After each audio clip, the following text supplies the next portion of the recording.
Arabica beans ஏன் இவ்வளோ எக்ஸ்பென்சிவாக இருக்குது? வேர்ல்டு ஃபுல்லாக அரபிகா பீன்ஸ் வந்து ரொம்பவே ஃபேமஸாக இருக்குது. ஃபஸ்ட்டு அரபிக்கானா என்ன? அரபிகா பீன்ஸை பற்றி ஃபுல்லாக இந்த வீடியோவில் சொல்கிறேன். இந்த வீடியோவை ஃபுல்லாக பாருங்கள். அரபிகா பீன்ஸ் வந்து ஒரிஜினலி ஃப்ரம் எத்தியோப்பியா.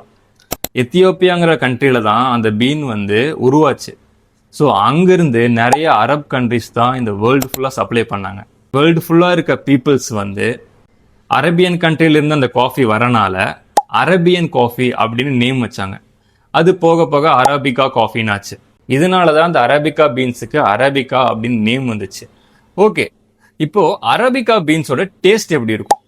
இது வந்து ரொம்பவே ஸ்மூத்தாக மைல்டாக இருக்கும். இதில் நீங்கள் சாக்லேட் நோட் ஃபீல் பண்ணுவீங்க, ஸ்வீட் நோட் ஃபீல் பண்ணுவீங்க.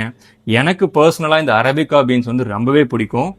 ஸோ இதில் லெஸ் கஃபைன் கண்டென்ட் தான் இருக்குது. 1 to 1.5 வரைக்கும் தான் இதில் கஃபைன் கண்டென்ட் இருக்குது. இந்த காஃபி ஏன் இவ்வளோ எக்ஸ்பென்சிவாக இருக்குன்னா, இது வந்து ஹையர் பிளேஸில் தான் இது வந்து க்ரோ ஆகும். இதோட பிளான்ட்ல இருந்து அந்த ஃப்ளவர் வர்றதுக்கு 3 to 5 years வரைக்கும் எடுக்கும். நெக்ஸ்ட் அந்த ஃப்ளவர்ல இருந்து அந்த செரி வர்றதுக்கு அரௌண்ட் 9 to 12 months எடுக்கும்.